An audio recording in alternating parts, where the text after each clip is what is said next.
होली का चमत्कारी रंग। गोकुल गांव में हर साल होली का त्योहार धूमधाम से मनाया जाता था।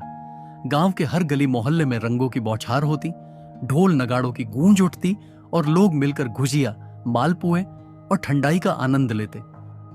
लेकिन इस बार माहौल कुछ अलग था। गांव में खुशी की जगह उदासी छाई हुई थी। इस बार गांव के सबसे बुजुर्ग और सम्माननीय व्यक्ति दादू रामलाल बहुत बीमार पड़ गए थे। वे पिछले 50 वर्षों से होली के दिन सबसे पहले गुलाल उड़ाते थे और तब से ही रंगों का खेल शुरू होता था। उनकी बनाई हुई गुलाल खास होती थी। इसे लगाने से चेहरे पर एक अनोखी चमक आ जाती थी और इसकी खुशबू से मन प्रसन्न हो जाता था।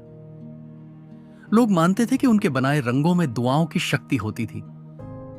लेकिन इस बार दादू इतने कमजोर हो गए थे कि वे बिस्तर से उठ भी नहीं पा रहे थे। पूरे गांव को चिंता थी कि बिना दादू के आशीर्वाद के होली अधूरी रह जाएगी। मोहन, गुड़िया, किशन, रामू और बिंदिया, गांव के ये 5 नटखट बच्चे दादू के बहुत करीब थे। उन्होंने तय किया कि वे कुछ ऐसा करेंगे जिससे दादू फिर से स्वस्थ हो जाए और होली की रौनक लौट आए। हमें कुछ करना चाहिए, मोहन ने कहा। पर क्या करें? गुड़िया ने पूछा। बिंदिया ने आंखें चमकाते हुए कहा, मैंने सुना है कि जंगल के उस पार वाली पहाड़ी पर कुछ खास फूल उगते हैं जिनसे चमत्कारी गुलाल बनता है। अगर हम वो फूल ला सकें तो शायद दादू के लिए वही रंग बनाए जा सकते हैं। बच्चों ने मिलकर योजना बनाई कि वे सुबह होते ही पहाड़ी की ओर चलेंगे। अगले दिन सुबह होते ही 5 बच्चे अपना सामान लेकर जंगल की ओर चल पड़े। रास्ता आसान नहीं था। पहले तो उन्हें एक नदी पार करनी थी जिसकी धारा बहुत तेज थी। फिर जंगल में कई जंगली जानवरों का खतरा था, लेकिन बच्चों ने हिम्मत नहीं हारी। जब वे नदी के पास पहुंचे तो उन्हें समझ नहीं आ रहा था कि इसे कैसे पार किया जाए। तभी किशन को एक तरकीब सूझी। उसने देखा कि कुछ सूखी लकड़ियां किनारे पर बिखरी हुई थीं।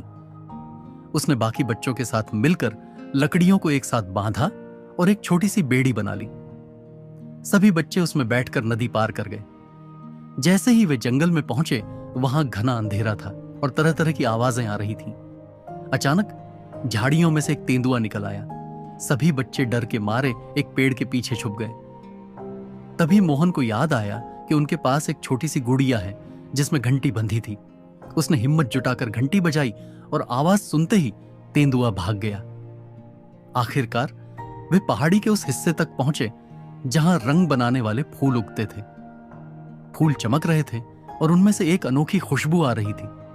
बच्चों ने खुशी खुशी फूल तोड़ने शुरू कर दिए। तभी तेज हवा चली और अचानक उनके सामने एक वृद्ध संत प्रकट हुए। संत मुस्कुराते हुए बोले, बच्चों, तुमने अपने बुजुर्गों के लिए जो किया वह सच्चा प्रेम और भक्ति है। ये साधारण फूल नहीं है, ये आशीर्वाद से भरे हैं। अगर तुम इनसे गुलाल बनाकर अपने दादू को लगाओगे तो वे स्वस्थ हो जाएंगे। बच्चे यह सुनकर बहुत खुश हुए और संत को प्रणाम कर गांव की ओर वापस चल पड़े। गांव लौटते ही बच्चों ने बड़े प्यार से उन फूलों से गुलाल बनाया और उसे दादू के माथे पर लगाया। जैसे ही गुलाल उनकी त्वचा से छुआ, उनका चेहरा खिल उठा। उनके शरीर में अचानक ताकत आ गई और वे धीरे धीरे उठकर बैठ गए। पूरा गांव खुशी से झूम उठा। यह किसी चमत्कार से कम नहीं था। दादू ने बच्चों को गले लगाया और कहा, यह गुलाल सिर्फ रंग नहीं बल्कि प्रेम, हिम्मत और सच्ची भक्ति का प्रतीक है। यह होली सबसे खास होली होगी। इसके बाद पूरे गांव में ढोल नगाड़े बजने लगे।